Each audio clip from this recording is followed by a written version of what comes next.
It's time for Talking Pictures Trivia. A quick friendly reminder from Bob Barker, don't forget to spay and neuter your pets.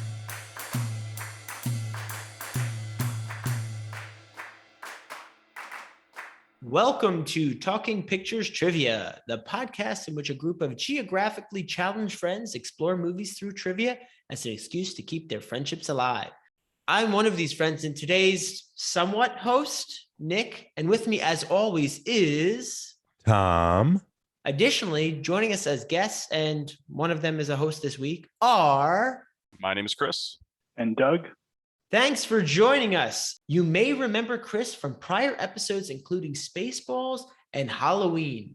Doug also was on a plethora of episodes, including our first episode, Raiders of the Lost Ark, as well as the recent one on Get Out. Chris and Doug continue to conveniently like movies. For those joining us for the first time, we start off each episode with a movie quiz, as these pivotal questions will determine who earns today's trivia crown. In round one, each question is worth 1 point, and in round two, each question is worth 2 points. Then, once the fierce competition is over, we followed up with our famous movie rant, Where Anything Goes. Tom, tell us about today's movie. Today we are going back to 1984. Stephen King releases The Talisman, Yes releases Owner of a Lonely Heart, and David Mamet wins a Pulitzer Prize for Glengarry Glen Ross. During all this, Ivan Reitman releases his fifth movie, Ghostbusters. Ghostbusters was released in theaters alongside 16 Candles, Indiana Jones and the Temple of Doom, Gremlins, The Karate Kid, and The Last Starfighter. Get hyped for the fourth Ghostbusters movie coming out shortly after this episode. Doug will be quizzing us today. Doug, what is today's movie all about? I think it's a classic, or at least it was iconic for me in my childhood. It's about three parapsychologists in New York who are joined by a fourth member of the team. They start a business catching ghosts after they get kicked out of their university. And they end up trying to stop a god of destruction from destroying New York City and possibly the whole world. Nick, if you only had one word to describe Ghostbusters, what would it be?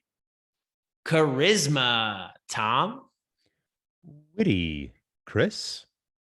Definitely nostalgia. What about you, Doug? And my word would be slimy. It's time for question one. What is the license plate of the Ghostbusters car, which is an ambulance or hearse combination thing? Locked in. Locked in. Locked in. All right, let's go, I guess, reverse order like you usually do. So Nick, then Tom, then Chris. Ecto 1. I had Echo 1. I had this toy. It was called the Ecto 1. All right, Nick and Chris got it. Oh, I missed So it too. close. I thought they left the T off. Ectoplasm. Yeah. I think this is probably one of the in a long line of classic movie vehicles. You have like your TV. You know, you have like you have Kit from Knight Rider. I feel like this is right up there with the DeLorean. As like when you think of a movie, the first thing that comes to your head is you're probably the ghost symbol with this big slash through it. But the second thing has got to be the Cadillac, big gigantic ambulance as the iconic vehicle roaming the city of New York, catching ghosts. It's one of my favorite things in there. I was going to say it's also a hearse, which I mean it's a hearse, and when they take the packs out, it's the thing that the coffin sits on. Slides out, which I think speaks to the task that they've assigned themselves in this community. You can correct me if I'm wrong, but I think because the reboot with the girl Ghostbusters had the hearse as the Ecto 1.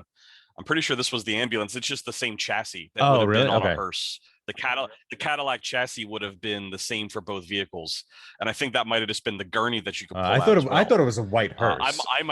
I might be completely wrong, but I'm pretty sure this was the ambulance version of the Cadillac chassis, whereas the other one in the women's movie is the hearse. Okay. One of the scenes I love regarding this vehicle is when they get called to the hotel for the disturbance, the ghosts. They say, "Don't worry, we'll be very discreet." And then the horns go, they start pulling up with a grand gesture of walking into the hotel. Definitely not discreet. Their headquarters in the firehouse, I thought was also great. It's all dilapidated and everything, but I believe it's Ray who finds the fire pole and he's sold. Yeah, they're trying to haggle down because it's so decrepit. And he's like, "This place is great. When can we move in?" It's also strange because it's Ray's money, essentially, that's on the line, or it's his house. So I thought it was odd that he's the one that's the least money conscious once it comes down to things like that, even though I think it was his third mortgage on his house. Yeah. They're men of science, Doug. he's also like the heart of the organization. So if you have this thing that a little kid would like, of the three of them, or I guess later of the four of them, he's the one who's going to be drawn to it, right? He's the most little kiddish of them. I mean, and even Dan Aykroyd looks that role. As a young man, Dan Aykroyd has this kind of like, it's like this little boy face. There's no real like defined bone anywhere in his head. So I think that's when you realize like he's kind of the heart of the thing, and Egon is much more of the logic. It makes sense that he would be the one who would be drawn to the firehouse. They also love the sequence because it involves like small business owners doing the things small business owners need to do. Like they have to get a vehicle, they have to get the house, they have to find a way to raise capital. I found actually that really amusing. Well, even with the secretary, he's like, "Could you just like type something? We're paying you." She's got nothing to do but read. It's time for question 2. In the beginning of the movie, how much is Peter Venkman paying the students for the ESP study? Locked in. All right, Chris, you go first. I honestly have no idea. I'm going to say it's $10 an hour. Tom? I had 5. Not an hour. He just said 5. I also have $5. Nick and Tom have it right. It's $5. Mm-hmm. And how many flashcards did he have? He's like, "I have like a million more of these." He had 75 left to go. So we saw 2 and they were 75. That's really a good way of introducing his character, though, too, where we already see that the student with the lovely 80s feathered hair is getting everything wrong, but he's like, "You're a prodigy. You're amazing. I can really tell you have a talent for this." It's really an interesting way of introducing his persona in the film. Yeah, he's kind of a hedonist. He's the character that I compared him to in our notes was Sir John Falstaff from the Henry IV plays, the Shakespeare plays, who's just this like complete hedonist. Is just interested in kind of whoring and drinking and having fun. And Bill Murray's character, it's really Bill Murray. We could call him Venkman, but it's Bill Murray we're watching. Bill Murray's character is kind of the same thing. Like he has this job, but he doesn't seem to take it that seriously. He's far more interested in sleeping with the test subjects than actually getting results, and he's also like strategically cowardly sometimes also. He's not the first person into the fight ever, which is exactly what happens in like the Henry IV plays as well with Falstaff. There's this like individualism that comes out of him that becomes the center of the movie. I always thought Egon was my favorite. He was always so dry and like just so cutting, and like just I like to study spores, molds, and fungi. Like he's just such a eccentric character that he's gotten wrapped up with this like snake oil salesman, and as you kind of characterized him, this little child, who are now all in this wacky adventure where you have the man of science who really has no social skills, and the child that just kind of sees everything as a play toy, and then the snake oil salesman in Venkman that is just looking out to make a quick buck and perhaps a quick date with Sigourney Weaver. I was going to say, what about that sexual tension between Janine and Dr. Egon, huh? Like a lot of stuff in this movie, it just sort of comes out of nowhere. There's no explanation. There's no backstory. There's no character lead up. It's literally just like, okay, here's Janine, you've met her. Here's Egon, you've met him. And now, for no apparent reason, Janine loves Egon. You don't have to know why. Just accept it. And that's like the one of many of those situations. So they must be made for each other. Yeah. I'm very intellectual. People say that about me all the time, but I think it's a fascinating way of spending your time. I like her voice. Though I will say that joke kind of doesn't go anywhere. We get the joke the first time, and I think it occurs 3 more times or 2 more times. In the sequel, she ends up with Rick Moranis, right? Isn't that how they pair it up? But maybe it's the cartoon. The cartoon where that happens? Yeah, I don't think it was in the movie. I don't know.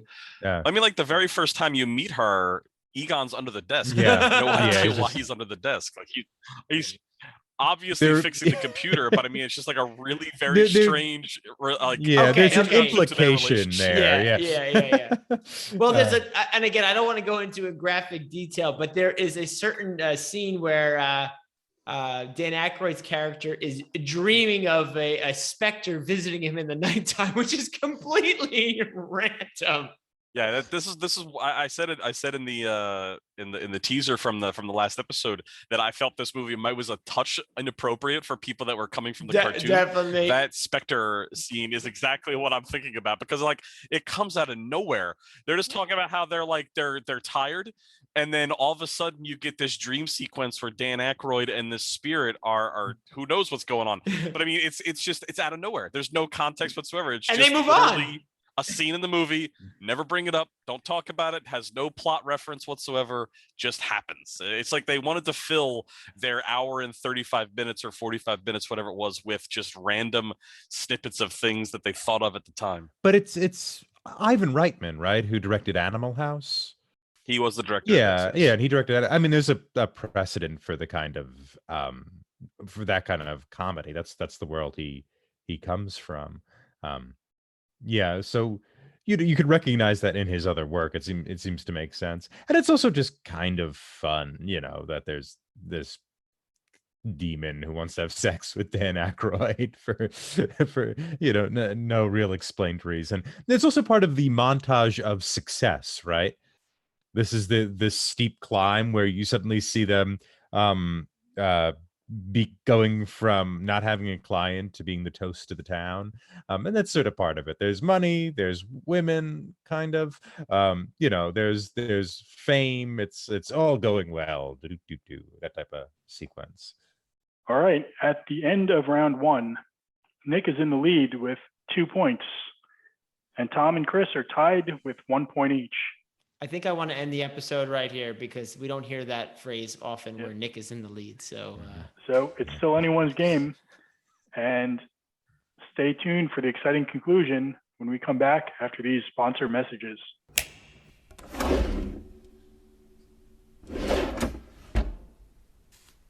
Do you plan on cleaning the inside of your kitchen cabinets? Were you not planning on it, but would like the opportunity to do so anyway? Then call Keir's Kitchen Cabinet Cleanout. Our staff of Keir's will meticulously take out all the contents of said cabinets and prominently display those on your kitchen floor. This will give you ample time to access those hard-to-reach inner corners of your cabinets. Keir's Kitchen Cabinet Cleanout. All done. Not responsible for returning items to the cabinets in which the items were initially stored. In fact, not responsible for returning any items at all.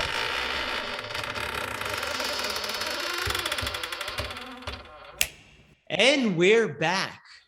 We've reached the critical point of our episode where we ask the guest or the guest host a key question. Chris, if you could watch Ghostbusters with anyone, dead or alive, who would it be? Well, I've already kind of said that Egon was my favorite character in the movie, so Harold Ramis would be my choice. Nice. Just to kind of see, he was in so many of these types of movies in the late 70s, early 80s. Really a big part of like my comedic movie watching history is by watching movies with him and Bill Murray, or ones that he wrote or produced. So I would really want to sit down with him and maybe pick his brain about like the ins and outs of how it was made and where the ideas came from and why you have Dan Aykroyd, having relations with a Spectre and then not explaining it. Like, I think these would all be things that he could actually answer over our meal and watch the movie. What about you, Doug? Who would you like to see the Ghostbusters film with, dead or alive? Slightly different answer than usual, and I'm going to say John Belushi. So he was actually originally supposed to star in the movie. Dan Aykroyd, I believe, wrote the movie with him in mind. And I'm not sure how much he actually knew about the movie, but it would be curious to see what his take might have been and which character he would have played. I'm not sure if he would have been the Bill Murray character, or maybe Spangler's character, or maybe even Dan Aykroyd's character. That's what I was wondering. I actually thought he might have been Venkman instead of Bill Murray. I thought so. Yeah, and because I know Eddie Murphy was who they wanted for Winston, and I thought he was. That would have been interesting. Yeah, because there was a few in the original cast. It was not this guy. So I don't think he even had the same names, but it was. Oh yeah, I don't even know now. Sorry, but I thought it was. I didn't think it was all three of them. I thought that they only had Dan Aykroyd. I thought he was the only one who was the same in all. I'm reading something where it says that Dan Aykroyd referred to the Slimer ghost as the ghost of John Belushi. Mm-hmm. Slimer's gluttonous eating was based on Belushi's cafeteria scene in Animal House. Mm-hmm. So I guess he did get a reference still in this movie, even if he wasn't in it. Yeah, well, it was definitely Belushi. Let's see, John Belushi, Eddie Murphy. We're kind of trailing here because I can't find my source. You could also talk to good old Egon about the original script. Have you guys heard about the original script? No. The original Ghostbusters script? Oh, it got lost. But it was Dan Aykroyd and Harold Ramis wrote it. And the original one, they wouldn't do it because they're like, it's going to cost $200 million in 80s money. But it was going to be like in an alternate dimension. Ghostbusters across America and across dimensions are constantly fighting ghosts. And the Stay Puft Marshmallow Man was like the first of many monsters they had to fight. Apparently it was this like futuristic dystopian nightmare thing that it was originally. And Ivan Reitman came in and was like, you cannot afford this. This is going to be 10 times the budget that you have for this film. But yeah, read up on like the original script, which I think was lost. It sounds absolutely wild. I would love to see that. I think it would even be too expensive to make that vision today. It's time for question 3. What does Venkman give to Spangler after they leave the library? This is after the initial sequence at the New York library where they get scared off by the ghost. And Venkman hands Spangler something. Oh. Locked in. Locked in. Locked in. Thought I beat you, Chris. So, Nick, you go first. He hands him a sample of ectoplasm. Tom? Bottle of booze. Chris? Yeah, I'm assuming that you're talking about in the basement of the library. So I had ectoplasm in a little petri dish. Okay, so actually, let me ask this again because none of those were actually the answer I was looking for. No. Okay, so this is outside after they leave the library, and they're calm. They've been scared, but they calm down. So Venkman hands something to Spangler, and I believe he says something like, "You deserve this." I'm gonna lock in. I'll lock in too, I guess. God, I don't remember at all. I'm gonna lock in, and I guess I go first. It's I'm gonna say like a VHS recording of the event. I remember him talking to Dan Aykroyd. I remember him talking to Ray and giving Ray the bottle of booze because they're talking about what they're going to do next and have this big idea about being ghost hunters. Or no, that was outside of the university when they get fired, actually. University. Yep. So now I'm completely lost. So outside of the library, I'm going to say he gives him a hot dog because it's New York and dirty water dogs are all over, and I'm hungry, I guess. Okay. My answer, I don't vividly remember this, but I think he may have given him the ghost trap. All right. So nobody got this. This was a very strange What is it? thing that didn't make any sense, but he gave him a Nestle Crunch Bar. That's right. You are so That's right. right. Yes. Oh God. And I remember also having that reaction, being like, "That's what does that mean?" Product placement. Yep. Yeah. I was gonna say product placement. And almost like there. he trained Spangler, like he's trained him to do things based on like treats, like Pavlovian trading of the scientist. Yeah. But it's also that character's way of treating people. He has this kind of ironic distance from everything. He just is having fun. He's always having fun.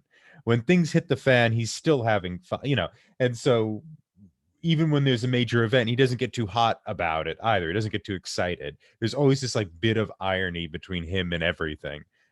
That's the best reading I can give of that scene. It was odd, and I'm not sure what the purpose of that other than product placement was. So on that note of product placement, there were a couple other ones. A notable one was the Twinkie. They had this whole conversation about the size of the Twinkie, which I thought was pretty funny. What was it like? Was it 30 city blocks or 30 something? There's something the size 30 of it, 30 feet? times or something. Yeah, something. The Twinkie. Budweiser, where when you drink a Budweiser, you always put it down so the label is facing in a 90-degree angle from you. Especially when there's multiple cans on the same table. Yeah, they were having a fun little dinner. They're having a stockbroker's lunch. But imagine how many Budweisers they would have had shown on screen if they were trying to make their original version of the movie, Tom. Yeah, I know. What was another good product placement? Do you think Larry King paid for his product placement or Casey Kasem? I don't. They probably got paid to be in it. Yeah, I doubt they paid it. Bologna, the bologna. Oscar. Did you actually see? Oscar Myers. Did you see the logo? Did you see the logo though? I thought I saw the logo, but he also says even if you don't see the logo, it's definitely that iconic like vacuum seal yellow square package. Yeah.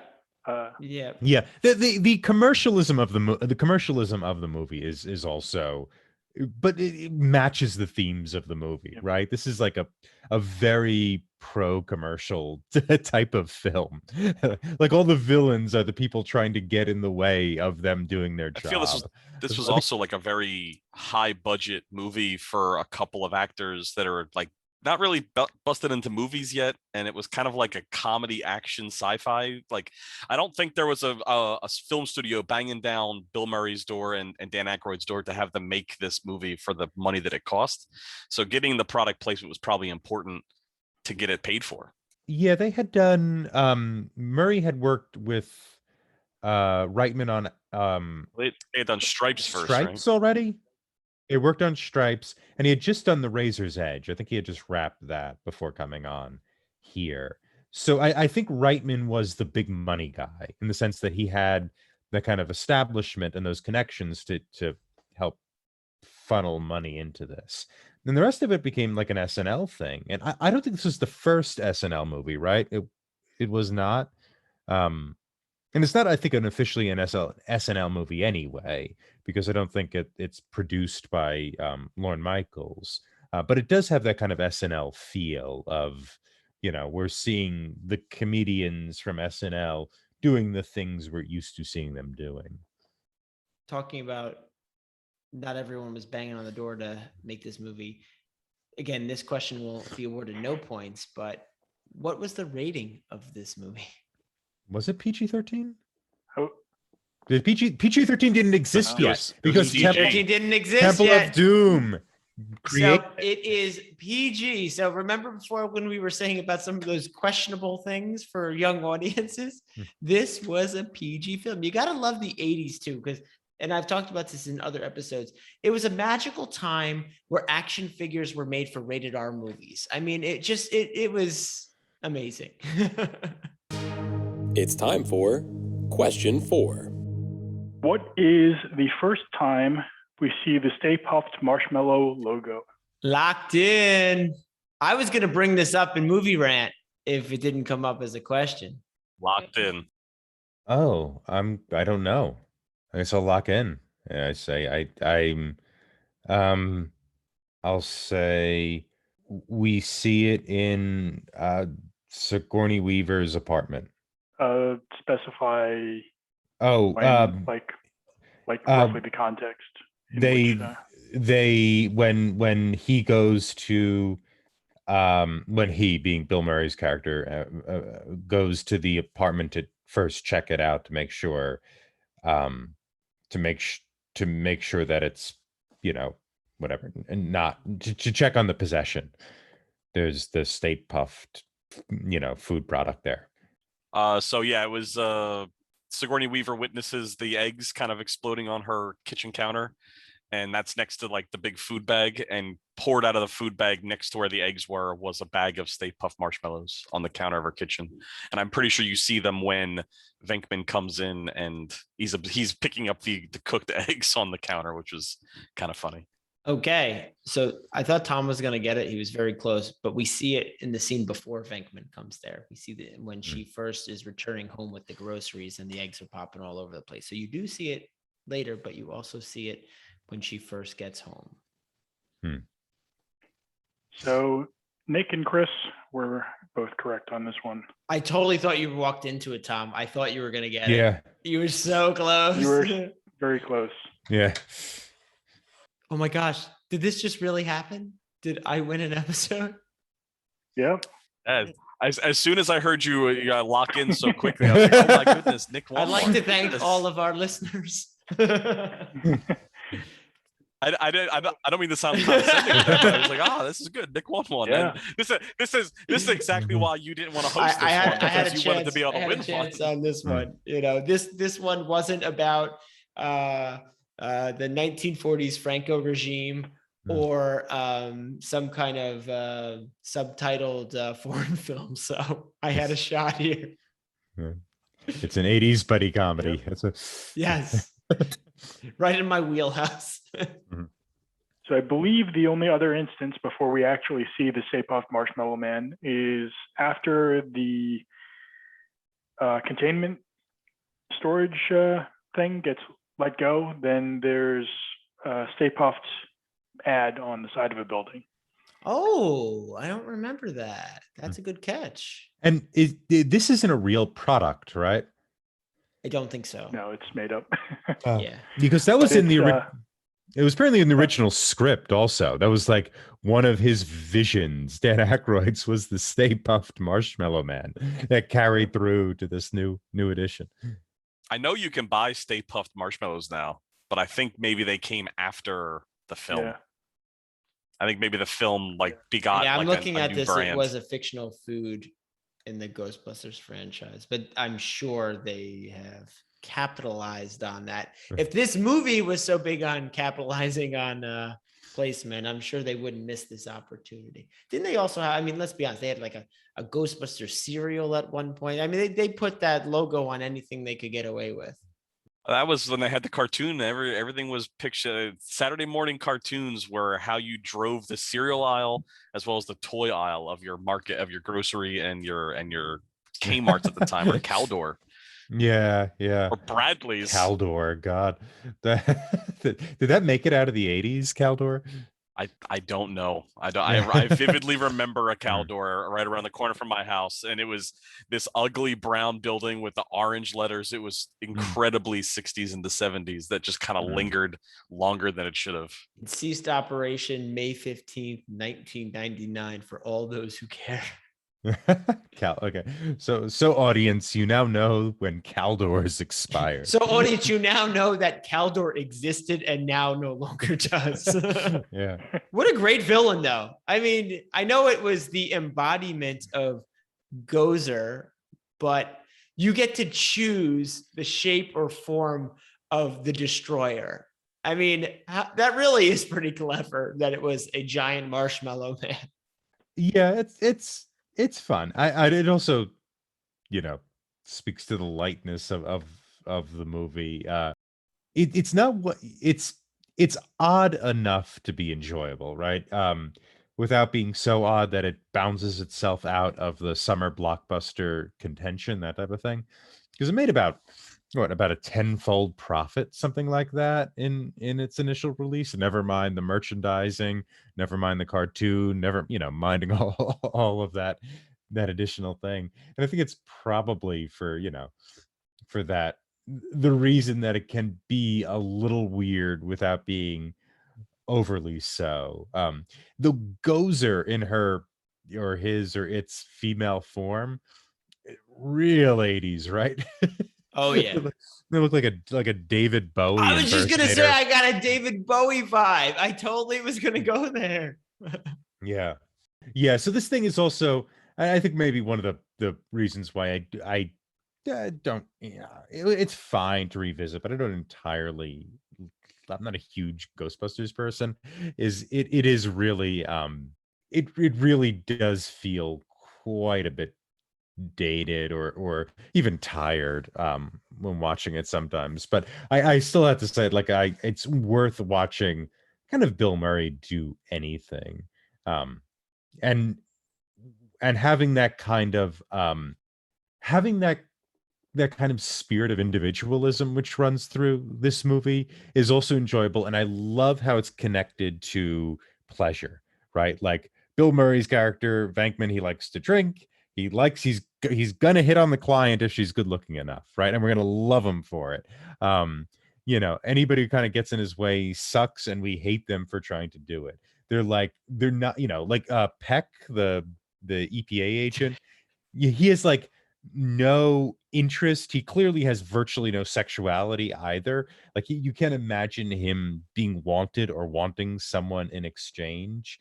He's Well, they covered that in the film in the mayor's office. Yeah. It's true. He's authority, right? That's the thing with the Pecks of the world. They're these little authoritarians who run around and try and control things, and Venkman is like completely defined by not being controlled. He has this kind of this sort of anarchist like emotional range, right, where it's just like where he just does what he wants. It's not steered by anything. He goes after what he wants, and he doesn't, he's not going to risk too much. It's Ray's money that's risk, not his money. He's not the first one to go up the stairs. When he hears a sound there, he volunteers Ray to go up. That's what I really think I liked about him. It ended up being this kind of like individual pleasure seeker, and then the villain is this like peckerless authoritarian. Just to the one point Tom was talking about dated, I'm definitely I definitely come from a difference of opinion there, because I love the 80s movies and the way they blend practical effects with crazy soundtracks.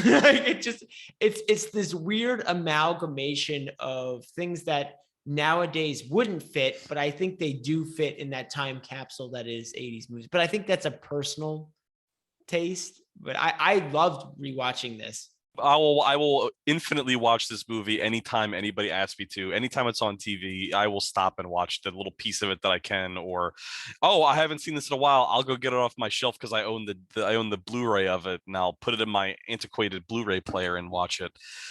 This movie has a special place in my heart, mostly probably because of toys. And I think now that I've been doing this podcast for a little while now with you guys, and I feel like all the movies that I love just have to revolve around toys, like Star Wars and this and everything. It just feels that way. I don't know why I don't like the Transformers movies more than I do, but I guess I got to revisit them now. I haven't seen them yet. There is a nostalgia component to that. Yeah. I will say that after watching this, I really want to rewatch Ghostbusters 2 because it's been forever. And I know for a fact I thoroughly enjoyed that film, especially with the ooze. And in this case, they got the walking Statue of Liberty. I mean, I have to see it now. I know for a fact that I dislike that movie more than this one. I don't think you really need to. Oh, you did? I remember liking that more. I remember. I think I may have seen them out of order. I really think I may have seen Ghostbusters 2 first in theaters just because of age. I probably watched the cartoon and then I had more access to go to the theater when it came out. And then somehow later I watched this first one. I didn't have cable TV growing up too, so that could have been a factor. Yeah, I remember liking the second one, but it's been a while. I meant to rewatch it before this episode, but I didn't get a chance to. But I remember liking Vigo the Carpathian. Vigo the Carpathian. And Peter McNichol's character. I think it's Janosch or something like that. And he was funny. With his crazy accent. The graphics actually moved up a notch too, because that was the late 80s. I think that was it 89? Yeah, 1989. I remember as a kid really enjoying the cartoon series. And I think that this may be where we all kind of differ. And, Doug and Chris, you guys have been on the podcast long enough for us to be a little familiar with each other's taste, is that I tend to buck against the things of my childhood. I don't quite know why, but that tends to be my natural reaction is it's sort of almost like anti-nostalgia. I can't really explain it. It's this universe was a big part of me growing up. I remember the cartoon as a child, and we also owned the Ghostbusters thing. We actually had a Ghostbusters like firehouse that actually had an alarm in it that we didn't know it had an alarm until one day in the middle of the night it went off, and they couldn't turn it off. So they actually had to put it outside in the snow, and you would look outside and it would be covered in snow, and you just see the alarm coming from beneath the snow because the damn thing never would freeze. And I those kind of now memories. We know why you don't like it. Maybe that's why. I want to sleep. It's some childhood trauma right there. Yeah, it's still going off to this day. Yeah, God, I don't know what happened to it, but it was. But I remember really loving the cartoon as a kid, and that that I really loved. I remember Slimer became a main character, right? He was like their sidekick. He was like their dog or something. But yeah, I don't know what I don't know what it is, but I do I always buck against the promises of nostalgia. I'll say that. It's time for Movie Rant. I think I've kind of given a lot of my readings of this movie. I don't know, I don't know how much else I can. Well, we haven't talked about Sigourney Weaver at all. We haven't talked about this is kind of related to her, the gatekeeper and the keymaster. I mean, I feel like there's some things we need to address. Yeah. I mean, there's sure. So there's plot elements, and there's this super Rick Moranis. I mean, Rick Moranis is fine. I mean, it's all just sort of it's all just sort of a spark to allow these characters to bounce off each other, right? Does anybody really care that Gozer is gonna summon the end of the world, or anything like that? I mean, the building was made to as an antenna. I know, and the spirit forces or whatever his name, from 1920, who had unnecessary surgeries. Ivo Shandor. Yeah, Shandor, who I think was in the original Doug's script. bonus question, maybe. I don't know. Yeah. Does anybody really care about any of that? You know what I mean? Like it's entirely, I don't know, it's like entirely forgettable. Well, I did enjoy Rick Moranis' character though. Well, Rick Moranis as the keymaster, although I found a huge plot hole. I know this is going to blow everyone's mind. The gatekeeper and the keymaster wake up from the gargoyle statues right next to each other, but then they have to find each other. So just thought I'd throw that out there too. Yeah, my imagining was that they have to possess members of the opposite sex in order to Got it. And then unlock the reconvene. key. Yeah. That's how the gate opens. But regardless. Although, wait, before you go down that path, I do think it's funny that when the gatekeeper and the keymaster meet, Rick Moranis is in the more submissive position when they're kissing. Dare I say she's taking the man's position of leading, and he's just kind of leaning over. I thought that was kind of funny, the role reversal there. Yeah. Yeah, it is. My whole point with the plot is that it's kind of irrelevant and But almost wonderful. uninteresting. It's in some ways this was kind of like watching a sketch comedy. Like a lot of these guys come from sketch comedy backgrounds, like including Rick Moranis.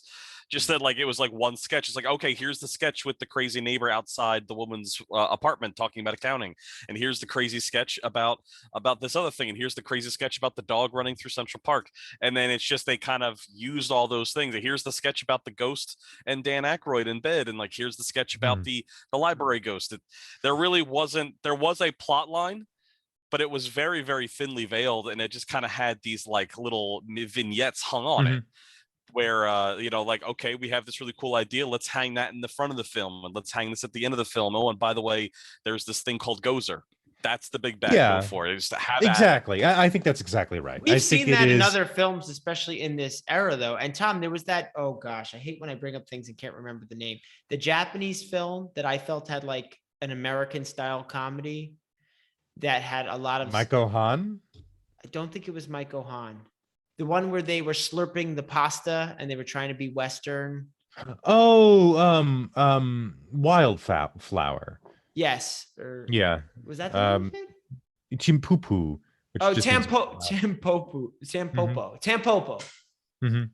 Okay, giant tangent for the rest of the crew who have not seen this, but yeah, it had that same kind of feeling of a bunch of sketches loosely veiled together to create a comedy. Yeah, I mean, Tampopo has this drive of trying to create the perfect bowl of ramen. This has a much more conventional plot. My only point is that, like, and I think you're right, Chris. It's a collection of sketches, kind of. I mean, there's still a plot there. It's just like for me, you just want to watch Bill Murray do stuff, right? And sort of shirk the various responsibilities that come his way.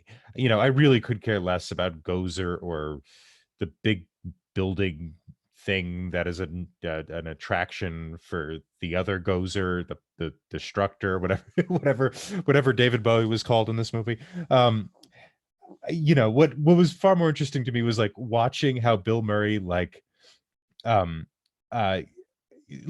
dangles his degrees in front of people when he needs to, his degree in psychology and parapsychology, that he has that as like a badge of accomplishment, but he also is able to throw it out or dismiss it when he needs to.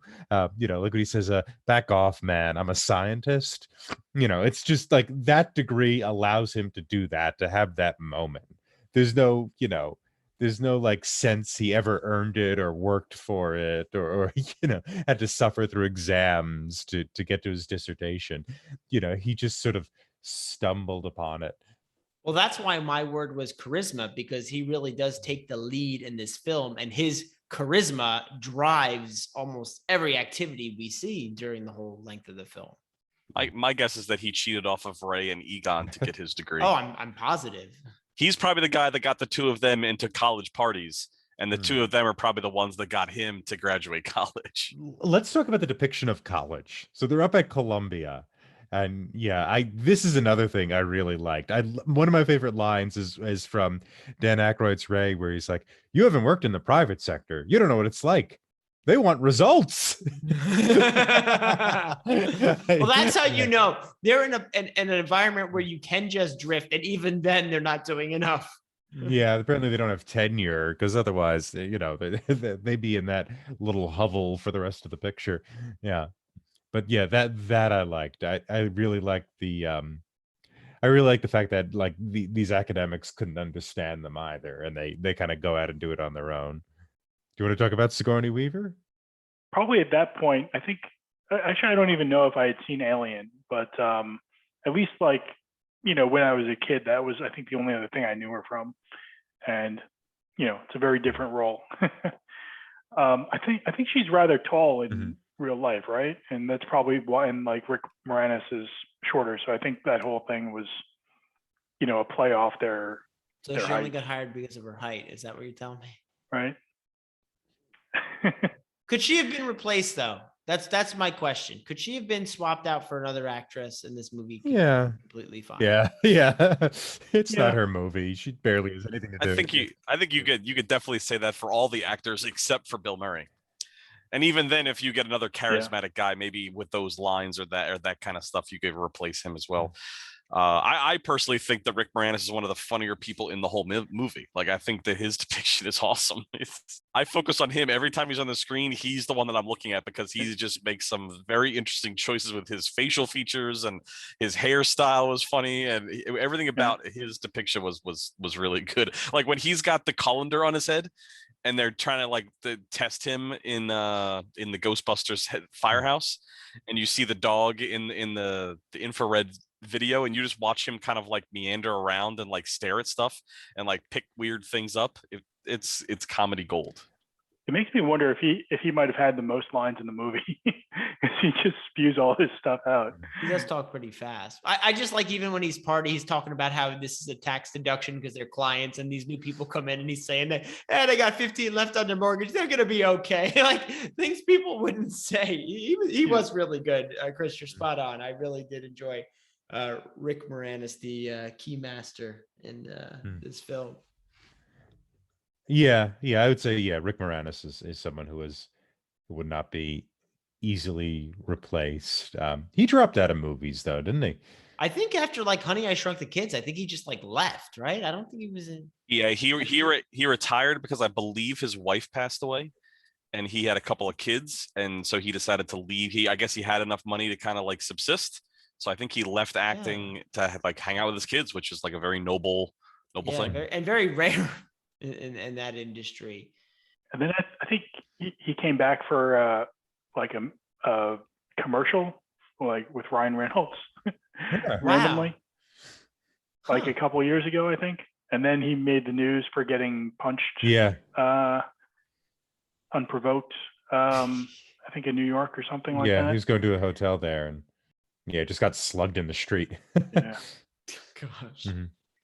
Well, what I will say about other characters, I think because Dan Aykroyd and Harold Ramis wrote this, I still feel that gives them a pretty good claim on their spots, So I think regardless if they had some other cast decisions, I think they warranted to be in those positions. Mm-hmm. Yeah, it's hard to imagine anyone else in those spots.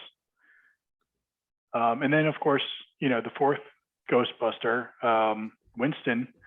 You have to feel bad because he didn't get that much, that many lines and stuff. I think his notable contribution was the whole stuff about Revelations, which I don't even remember from the first time around. But on this watch, he brings it up when he's with Dan Aykroyd in the car about the dead rising and stuff. Yeah, the religious undertones. I feel like he's supposed to be us. Like he's supposed to be the observer.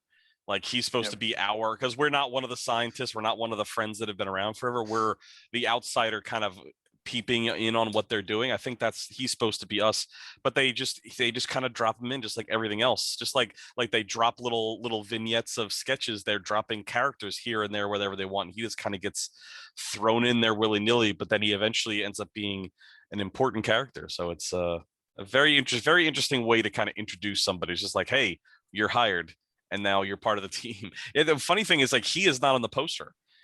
So the Ghostbusters, the cartoon, the 4 Ghostbusters, this movie number 2, 4 Ghostbusters, the poster for this movie is the 3 Ghostbusters, and he is not on it. It's a huge omission on the poster. I think he's last billed in the credits as well of the starring cast. Yeah, if it was Eddie Murray, he would be Eddie Murphy. He would be on the poster. Yeah. Yeah.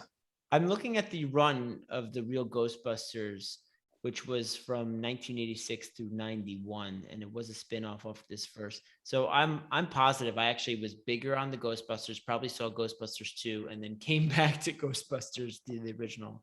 I can't say which one I saw first. I remember the Ghostbusters TV show more than I do the movie, so I'm thinking that I saw the cartoon first.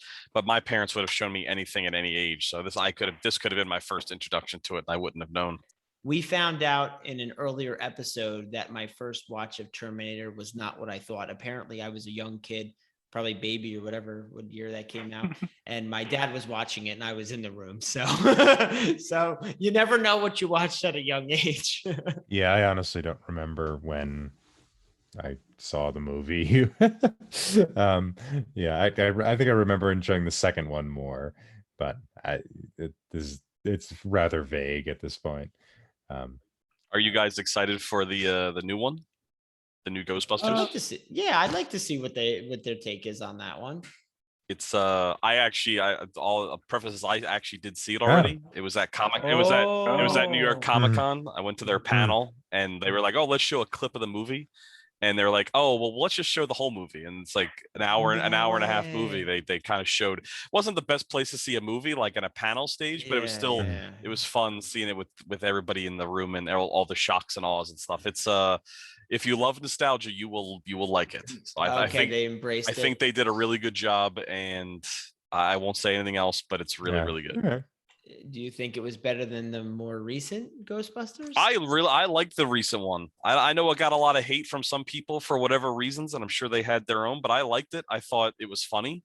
I mean, my wife and I have probably seen it once or twice, but we still quote things from that movie. Like the Melissa McCarthy character in that Ghostbusters film was funny as hell. I enjoyed it. I thought it was exactly what I wanted from a Ghostbusters film. I don't know why it got kind of yelled at. I didn't love it, but I didn't hate it. I wasn't part of the hate mob, but I just thought it was in the okay camp. I thought the casting was great. I love those ladies on SNL. So I thought they were all really funny, and I liked it. So for me it was too funny, you know. And like Chris Helmsworth as the like stupid secretary was spot on. Was awesome. I dug the movie. I guess I'm in the minority there, but I liked it a lot. I'm in the okay camp. I'm not, as I said, in the hate mob of it, but I feel like for things that I like, I always err to the side of just give me more of things that I like. And even if it's just kind of mediocre, I'm still going to really be into it. Like I feel the same way with Star Wars movies. Just brought that up. I was going to say Star Wars. The fact that there's just more of it, you give me enough of it, I will pick out the cream of the crop for myself. So I think if there's just something I like, I want more of it. But I did like it. I think I might like that one more than Ghostbusters 2. There. Oh, I gotta go rewatch. I can't even say anything. I gotta see it again because I think I have a lot of nostalgia for 2. You know, with the U's and all that. Yeah, I have not seen the third one, but I am planning to rewatch the second and third one before watching the fourth. Is the third one the 2016 one? Yeah. Oh, okay. It's the one that had a lot of female comedians. Mm-hmm. Yeah. I had heard that it didn't get good reviews, so I didn't want to watch. Like, there's too many franchises that, you know, they do another version many years later. Like Indiana Jones comes to mind. That I just wish I never watched the last one. So it's a trilogy. That's all. Yeah. So that's why I never watched it. But now that there's a fourth one and it seems to be well reviewed, I feel like it would be weird to skip the third one, even if it's kind of independent. Yeah, it's worth a watch. It's worth a watch. And Chris is right. The internet got all crazy about it. It's not. I've seen a lot of movies, franchises brought back from the dead to do a much worse job. Let's just put it that way. So it's not like you're not going to cringe through the whole thing. I'd like to, once again, in the most humble way possible, congratulate myself, which is Nick, for winning this episode. This means a lot to me, guys. Congratulations, so Nick. Congratulations. Yeah. It's been a while. And I'm really glad it was Ghostbusters of all films. In addition to our website, talkingpicturestrivia.com, you can find us wherever you listen to podcasts, as well as our YouTube channel. We are extremely grateful for any positive reviews, as those help others like you find us. If you like what you hear, remember to like and subscribe to our show. What popped into your head at Gozer's command and why? Let's continue the conversation on Twitter at Talking Studios. Have additional thoughts? Email us at talkingpicturestrivia@gmail.com or give us a call at 201-467-8679 for a chance to be featured on one of our future From the Listeners episodes. Thanks again, Chris and Doug, for joining us today. Thank you very much for having me. I appreciate it. I think I'm gonna call that phone number and see what actually is on the other end. I don't believe that it actually exists. I'm gonna actually call that number and leave a message. Do it. I dare you. And while you're at it, call that number and make a fake ad. And maybe you too will be featured on one of our future episodes as a sponsor. Oh my goodness. And so, Doug, thank you in addition for joining us for really providing the questions here and getting some riveting Ghostbusters conversation going. Yeah, it was my pleasure. Thanks for having me, as always. Yes, here I am. You can find me on Twitter at ThomasLehman15. And the B-sides are coming back for lies. They will come back one day. There's a bunch of them that no one has listened to, and I mean literally no one. So yeah, jump on. I will get these back out. I promise. They'll come back. They're coming back. I can also be found on Twitter at The Nicknamed. Join us next time when we discuss Tom's recommendation from 1927, Sunrise. Stay tuned for our first impressions of this film. Ding, ding, ding, ding, ding. All right, so we're discussing Sunshine today, and I honestly don't remember where I first saw this movie. I don't think I saw it in a class. I might have seen it on break at college or in high school or something like that, and I really haven't seen it in a few years. I think quite a number of years until I saw it again for this podcast after suggesting it. And I really love this movie. I think most of the movie occurs after the major conflict.